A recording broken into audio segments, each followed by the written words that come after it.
Hello, what's up? Your best here. Nag-uulam ka rin ba ng munggo o mung beans? Isang pangmasang pagkain na pasok sa panlasa nating mga Pinoy. Subalit pagka minsan ay binabaliwala lamang ito dahil sa pinaniniwalaang sasakit nga ang tuhod mo kapag kumain ka nito. Subalit hindi batid ng karamihan na ito ang pagkain dapat nating laging ikonsumo, lalo na nga dito sa Pilipinas na mainit ang panahon.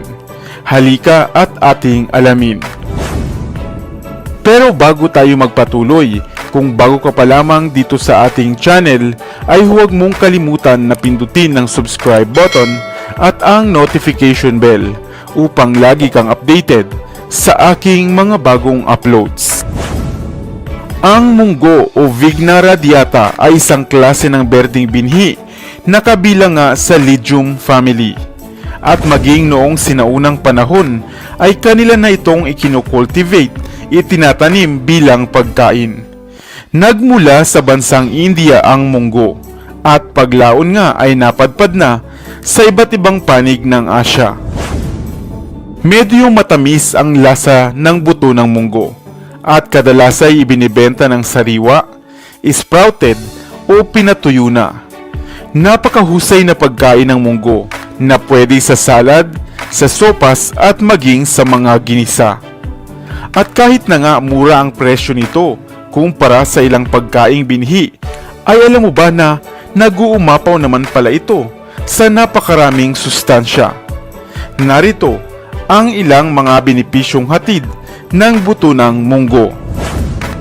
Number 1. Mayaman ito sa mga bitamina at mineral at ang isang tasa nga ng munggo ay maaaring magtaglay ng 212 calories, 0.8 grams fat, 114.2 grams na protina at 15% grams na fiber at gayon din ng carbohydrates. Mainam na pinagmumulan ng mga essential amino acids ang munggo at mainam upang patuloy na gumaling ang mga karamdaman at mag-reproduce ang ating mga damaged cells. Number 2. Ang mataas na antioxidant level ng munggo ay mainam upang malabanan natin ang pagkakaroon ng ilang mga chronic na karamdaman. Ito ay mayaman sa phenolic acid, flavonoids, caffeic acid at cinnamic acid. Number 3. Ang munggo ay mahusay na panlaban sa heat stroke. Opo, tama ang inyong narinig. Dahil ang munggo ay madalas ihain sa hapag sa mga bansa dito sa Asya tuwing tag-init. Ito ay sapagkat mayaman ito sa mga anti-inflammatory properties na mainam na panlaban sa heat stroke o matinding init.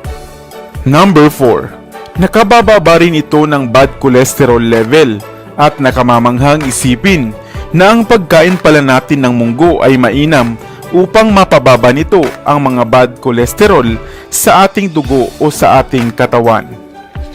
Number 5. At dahil maraming sustansya ang daladala ng munggo, hindi rin nakapagtataka na makaiiwas din tayo sa mga sakit sa puso kung kakain tayo ng gulay na munggo, sapagkat mayaman rin ito sa potassium, manganese at fiber. Number 6. Mahusay rin ito upang magpaayos ng daloy ng metabolismo ang pagkain natin ng munggo, dahil ito ay nagtataglay ng soluble fibers at mga resistant starch. Nakapagpapabayat din ang munggo at madaling isama sa ating daily diet. Kaya naman wag mong iismulin ang gulay na ito. Masarap na ay marami pa palang sustansyang daladala. Ikaw, kayo sa inyong bahay, kailan kayo nagluluto ng gulay na munggo? Sana ay may bago kang natutunan sa videong ito. Pamilyar ba kayo sa halamang ito? Madalas makikitang tumutubo sa mga gilid ng ilog, parang at sa mga masusukal na lugar. Minsan ay mayroong tinik, kaya naman ito ay pinuputol lamang at iniiwasan.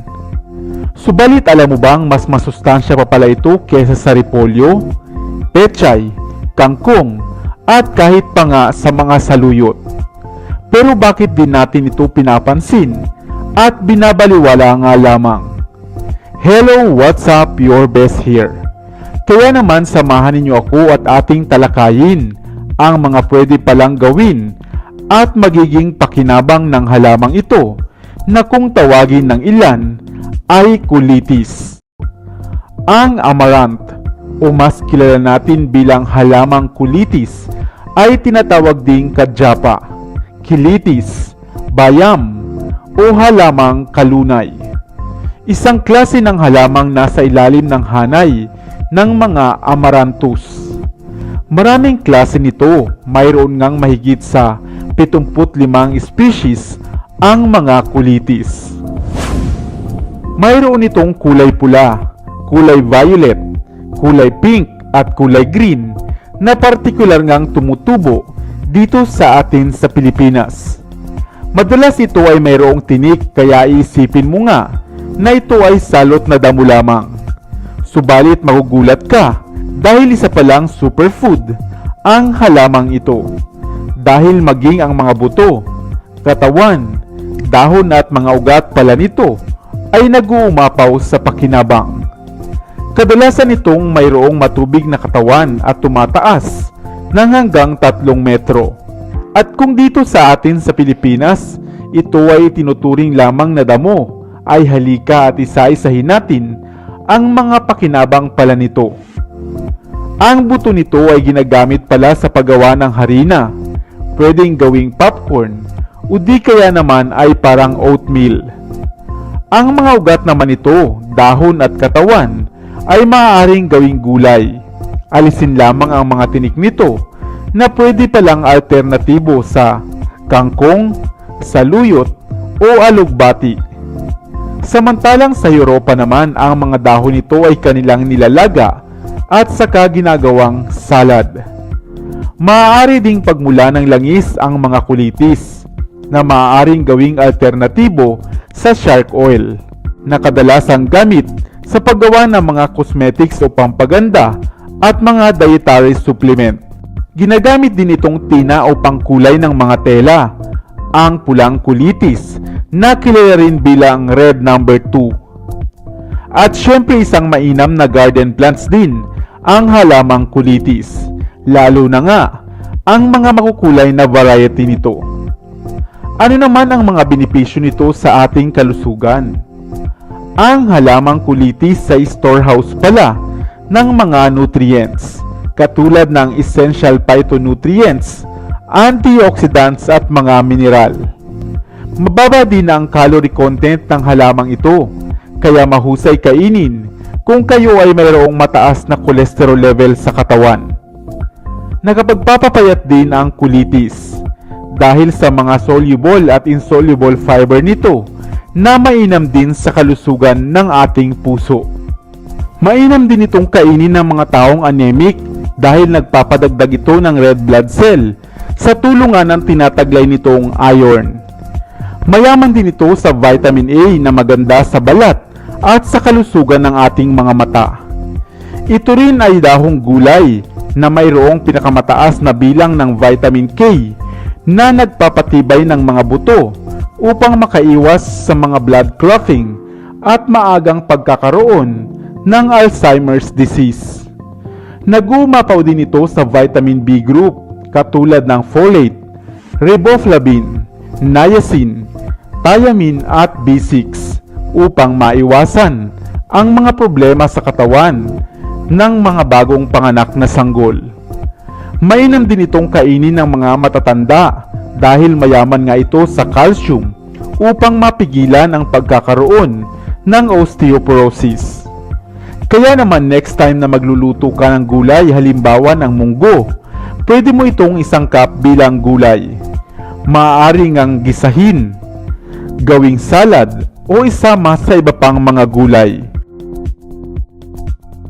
Kaya bakit din natin pakinabangan ang simpleng halamang ito na napakarami palang pakinabang, ang halamang kulitis. Ikaw, napansin mo na rin ba ang halamang ito sa inyong bakuran? Sana ay may bago kang natutunan sa videong ito. Iwan ka naman ng comment sa comment section sa ibaba. I-like at i-share mo na rin para naman sa kaalaman ng iba.